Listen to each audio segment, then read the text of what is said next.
কত বাইতে কিছু রান্না করে খাইছেন, একবার এইভাবে রান্না করে দেখবেন। সবজি খিচুড়ি আমি যেভাবে রান্না করতেছি। হ্যালো, আসসালামু আলাইকুম। সবাই কেমন আছেন? আশা করি আল্লাহর রহমতে সবাই ভালো আছেন। দেখুন, প্রথমে কেশারি কালার ডাল সিদ্ধ করে নিলাম। চাউলটি মসুরের কালার ডালের সাথে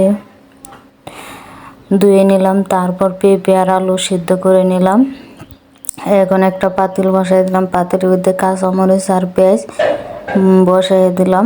দেওয়ার পর এখন হয়ে আইছে, তার মাঝে দিয়ে দিলাম পেঁয়াজ আর কাঁচামরিচ হয়ে গেছে। এখন এর ভিতরে দিয়ে দিলাম আদা বাটা 2 চামচ, স্বাদ মতো লবণ, মরিচের গুঁড়া 2 চামচ, হলুদের গুঁড়া 2 চামচ, ধনিয়ার গুঁড়া 2 চামচ, জিরার গুঁড়া 1 চামচ। জিরা আবার পরে দিব, তা সে কারণে আর দিয়ে দিলাম গরম মশলা। দেওয়ার পর ভালোভাবে কষিয়ে নেব। আগে তেলের ভিতরে এমনি কষায় নেব, তারপর আরও কষায় নেব অল্প একটু পানি দিয়ে।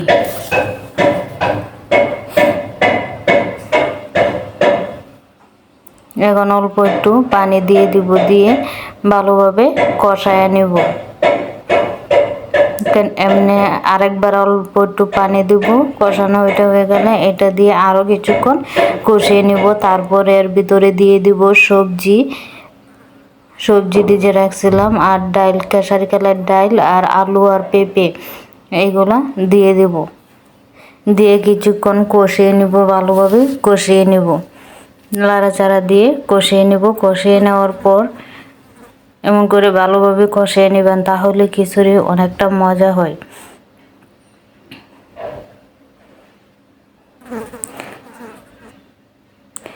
কষায় নেওয়ার পর আরও কিছুক্ষণ সময় একবারে ভাজিয়ে নেব কষানোর পর। তারপরে এর ভিতরে দিয়ে দিব চাউল ডাল মিশিয়ে রাখছিলাম ধুয়ে, এইগুলা দিয়ে দেব। দিয়ে চাউলটা খুব সুন্দর করে ভাজে নেবে। এটা হয়েছে আল্লাহর চাল দিয়ে করছি, এটা সিদ্ধর চাল নয়, এটা আল্লাহর চাল। এটা যে পিঠা বাঙ্গানির চাউলটা হয়, পিঠার গুঁড়ি বানায় যে চাউলটা, এই চাউলটা দিয়ে এই খিচুড়িটা রান্না করছি। এইভাবে একবার রান্না করে দেখবেন, অনেকটা মজা হয়। দেখেন খুব সুন্দর করে চাউলটিকে আমরা ভাজিয়ে নিতেছি। দেখেন এইভাবে ঠিক ভাজিয়ে নেবেন। চাউলটি যত ভাজিয়ে নেবেন তত স্বাদ হবে। দেখেন ভাজাতি কতটা সুন্দর হয়ে গেছে। এখন চাউলের ডাবল পানি দিয়ে দেব। পানিটা একটু কুসুম গরম করে দিছি। এখন দেখেন রান্না করে নিলাম। ক্যামেরাতে আমি কতক্ষণ লাড়াচাড়া দিয়ে এইভাবে রান্না করে নিলাম। হওয়ার আগে দিয়ে 1 চামচ জিরা দিয়ে দিছিলাম। দেখেন কতটা সুন্দর হয়েছে। এভাবে একবার রান্না করে দেখবেন, আর কমেন্টে অবশ্যই জানাইবেন কেমন হয়েছে। সবাই ভালো থাকবেন। এই মজাদার খিচুড়িটা আপনিও একবার বাসায় রান্না করে দেখবেন কতটা মজা হয়। দেখেন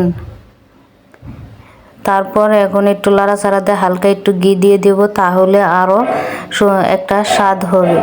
আমি খাইছিলাম ভর্তা দিয়ে, আপনারাও কি দিয়ে খাবেন এটা আপনার রুচি। এমনি খাইলে এমনিও খাইতে পারবেন।